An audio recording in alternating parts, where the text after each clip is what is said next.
Assalamualaikum warahmatullahi wabarakatuh. Salam sejahtera bagi kita semua. Om Swastiastu, Namo Buddhaya, salam kebajikan, rahayu rahayu. Bapak, Ibu, teman-teman semua, peserta diklat manajemen Puskesmas SLRT. Hari ini kita akan mencoba membahas materi yang akan sangat dibutuhkan oleh kita semua, yaitu tentang masalah sosial, PPKS, PSKS, dan tentang LKS. Jadi apa itu yang dimaksud dengan masalah sosial, mengapa dikatakan masalah sosial, dan berapa jenis masalah sosial itu. Dalam kesempatan ini juga kita akan membahas itu semua. Di samping itu juga kita akan melakukan pendalaman terkait dengan pemahaman teman-teman tentang siapa? Tentang pemerlu pelayanan kesejahteraan sosial, atau istilah biasa yang kita lakukan adalah tentang PPKS, yang merupakan individu atau kelompok yang menjadi sasaran layanan utama dan pertama dalam kegiatan SLRT ini. Nah, kita juga akan membahas tentang PSKS, yaitu potensi sumber kesejahteraan sosial, yang merupakan individu dan kelompok orang-orang yang melakukan usaha kesejahteraan sosial, sekaligus melakukan upaya untuk mengatasi permasalahan sosial yang ada dan berkembang di masyarakat. Yang terakhir, pada sesi ini nanti kita akan berbicara tentang lembaga kesejahteraan sosial yang kita bahas nanti, tentang bagaimana Puskesmas SLRT itu berjalan memberikan pelayanan kepada masyarakat. Nah, hal ini dilakukan guna mendukung program pemerintah dalam memberikan layanan dan rujukan terpadu kepada masyarakat yang membutuhkan pertolongan dalam layanan kesejahteraan sosial.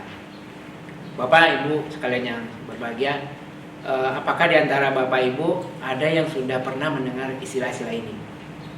Ini akan seru loh kalau kita bahas satu persatu, karena kita membicarakan tentang orang-orang yang membutuhkan pelayanan atau pertolongan, dan juga akan membicarakan tentang orang-orang yang bisa atau mampu melakukan pertolongan kepada mereka, khususnya kepada Bapak Ibu yang sudah hadir di sini. Sudah siap? Oke, kalau sudah siap, mari kita lanjutkan. Pertanyaan pertama adalah, apa itu masalah sosial? Katanya permasalahan sosial itu adalah perbedaan antara harapan dan kenyataan, atau sebagai kesenjangan antara situasi yang ada dengan situasi yang seharusnya. Atau di satu sisi ada yang mengatakan bahwa situasi sosial yang dirasakan oleh suatu kelompok sosial tertentu sebagai hal yang tidak dibenarkan, atau mengganggu, merusak, atau bahkan mengancam atau membahayakan kehidupan sosial sehingga memerlukan pemecahan. Nah, masalah sosial juga di kacamata yang lain, ini merupakan situasi kondisi sosial dan dinilai orang sebagai kondisi yang tidak mengenakan. Jadi kalau bisa kita bahas nih satu persatu, masalah sosial itu bisa atau dikategorikan menjadi dua. Yang pertama itu adalah masalah sosial konvensional, atau disebut juga dengan masalah sosial tradisional. Nah, jadi masalah ini pada dasarnya senantiasa ada sejak zaman dahulu. Jadi masalah sosial tersebut tidak dipengaruhi oleh kemajuan teknologi dan serta program terjadinya perkembangan dan perubahan di masyarakat. Yang berikutnya adalah masalah sosial kontemporer. Jadi masalah sosial kontemporer ini adalah masalah sosial bersifat sementara atau sesaat atau baru. Masalah sosial ini timbul karena berbagai dampak pembangunan atau kebijakan politik serta perubahan perkembangan masyarakat.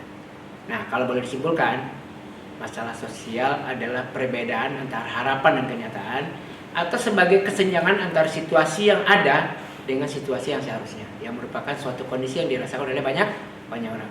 Tidak menyenangkan, bersifat interaktif dengan masalah lain, tidak berdiri sendiri, serta ada konsensus atau kesepakatan bahwa situasi tersebut akan sangat berpengaruh kepada masalah aksi sosial secara kolektif. Nah, sekarang kita akan mencoba masuk tentang apa itu pemerlu pelayanan kesejahteraan sosial, atau yang disebut dengan PPKS tadi. Ada yang tahu pengertian? Nah, jadi PPKS adalah perseorangan, keluarga, kelompok, atau masyarakat yang karena suatu hambatan, kesulitan, atau gangguan yang dapat melaksanakan fungsi sosialnya sehingga tidak dapat terpenuhi kebutuhan hidupnya baik jasmani, rohani maupun sosial secara memadai. Nah, di sini kalau boleh kita gali lebih dalam, kita akan mengetahui berapa banyak jumlah PPKS yang ada. Ada beberapa jenis. Ada yang sudah tahu juga jumlahnya sangat banyak sekali, yaitu 26 jenis PSKS dengan kriteria yang sudah diatur dalam Permensos nomor 8 tahun 2012 tentang pedoman pendataan dan pengelolaan data pemerlu pelayanan kesejahteraan sosial dan potensi dan sumber kesejahteraan sosial. Sekarang kita bahas yuk satu persatu. Yang pertama adalah anak balita terlantar. Anak balita terlantar itu adalah seorang anak berusia 5 tahun ke bawah yang ditelantarkan oleh orang tuanya atau berada dalam keluarga yang tidak mampu oleh orang tuanya atau keluarga yang tidak memberikan pengasuhan, perawatan, pembinaan dan perlindungan bagi anak sehingga hak dasarnya semakin tidak terpenuhi serta anak dieksploitasi untuk tujuan tertentu. Yang kedua itu adalah anak terlantar. Anak terlantar adalah seorang anak berusia 6 tahun sampai dengan 18 tahun. Meliputi anak yang mengalami perlakuan salah dan ditelantarkan oleh orang tua atau kehilangan hak asuh dari orang tua keluarganya. Yang ketiga adalah anak yang berhadapan dengan hukum. Biasa kita menggunakan istilah ABH, anak yang berhadapan dengan hukum. Orang yang telah berusia berapa? 12 tahun, tetapi belum mencapai umur 18 tahun. Meliputi anak yang disangka, didakwa atau dijatuhi pidana karena melakukan tindak pidana dan anak menjadi korban tindak pidana atau melihat atau mendengarkan atau mendengar serta terjadi suatu tindak pidana. Yang keempat adalah anak jalanan. Teman-teman pastilah bagaimana kondisi anak-anak yang berada selalu di jalanan. Jadi anak jalanan ini adalah anak yang rentan bekerja di jalanan. Anak yang bekerja di jalanan dan anak yang bekerja dan hidup di jalanan yang menghasilkan sebagian besar waktunya untuk melakukan kegiatan sehari-hari di jalanan. Yang berikut yang kelima adalah anak dengan kedisabilitasan atau disingkat dengan ADK.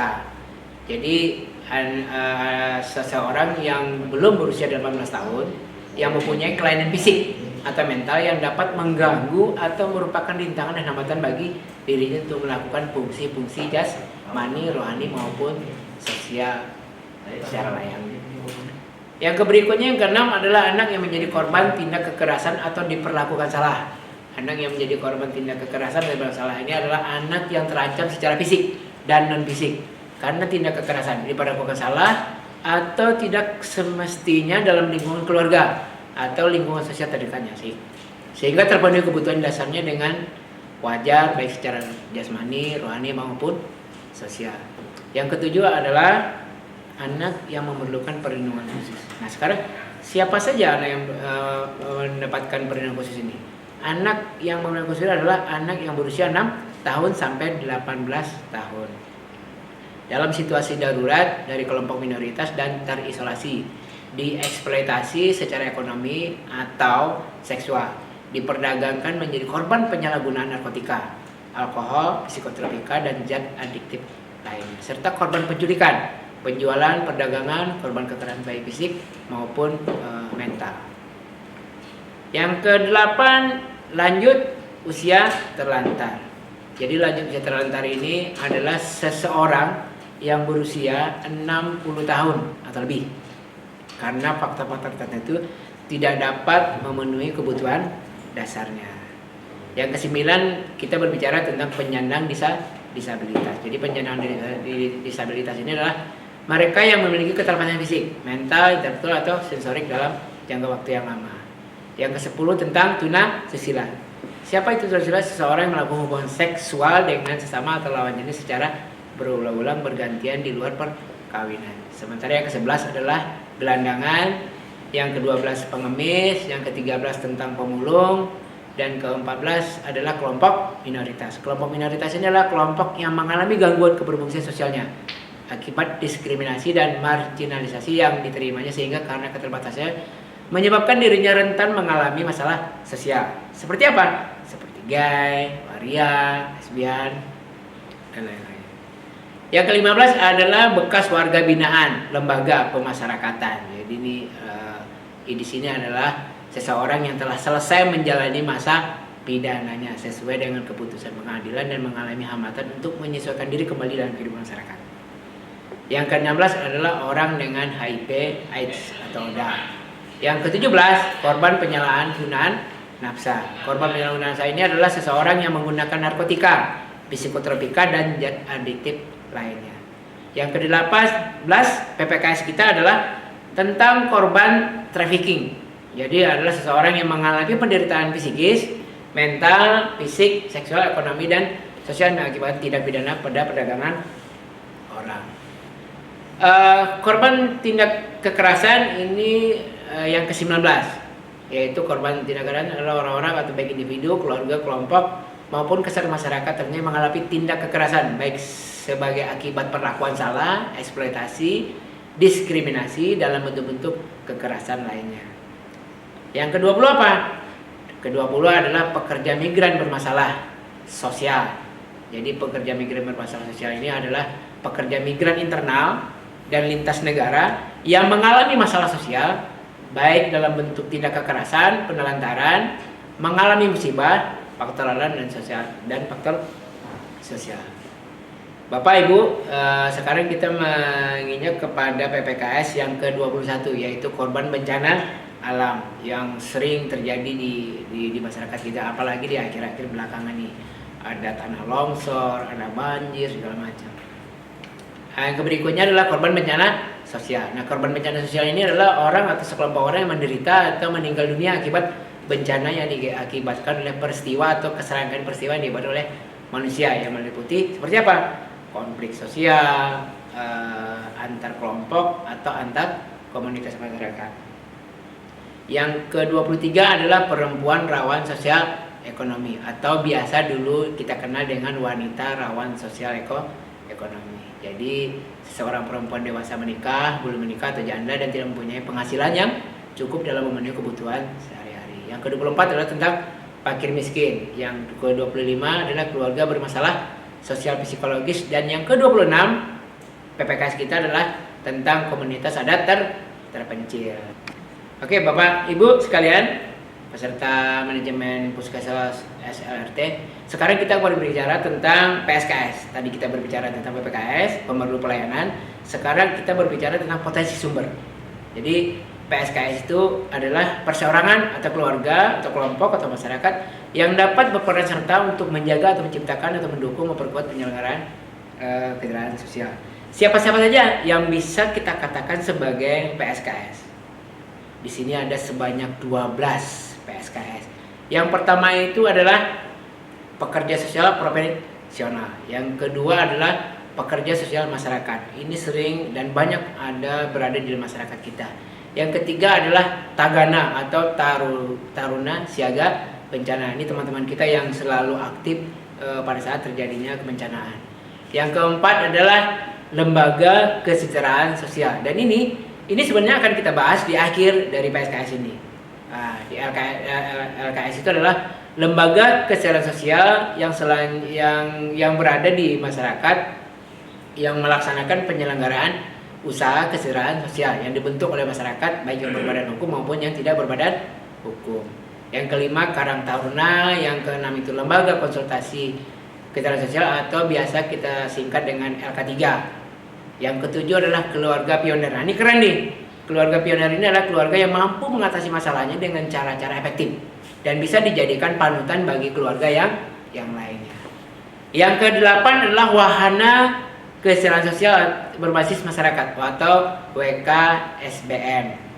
Yang kesembilan adalah wanita pemimpin kesejahteraan sosial. Nah, wanita pemimpin kesejahteraan sosial adalah wanita yang mampu menggerakkan dan memotivasi penyelenggaraan kesejahteraan sosial di lingkungannya. Yang ke-10 adalah penyuluh sosial, yang ke-11 itu adalah TKSK, yang ke-12 adalah dunia usaha. Nah, di dunia usaha ini sangat banyak sekali organisasinya bergerak di bidang usaha, industri atau produk barang atau jasa serta badan usaha milik negara yang beserta jaringannya yang peduli dan berpartisipasi dalam penyelenggaraan kesejahteraan sosial. Yang terakhir di sesi ini adalah kita kupas seperti yang saya sampaikan tadi bahwa kita akan berbicara tentang LKS. Jadi dalam pelaksanaannya nanti SDM SLRT dapat melakukan layanan dan rujukan sesuai dengan masalah dan kebutuhan PPKS. Rujukan dapat dilakukan oleh SDM SLRT, salah satunya KLKS yang merupakan organisasi sosial atau perkumpulan sosial yang melaksanakan penyelenggaraan kegiatan sosial yang dibentuk oleh masyarakat, baik yang berbadan hukum maupun yang tidak berbadan hukum, sebagaimana tertuang dalam Peraturan Menteri Sosial Nomor 8 Tahun 2012. Nah, burung kenari, burung cendrawasih. Cukup sekian dan terima kasih. Demikian pokok bahasan kita tentang PPKS dan PSKS. Semoga dapat bermanfaat. Assalamualaikum warahmatullahi wabarakatuh. Waalaikumsalam.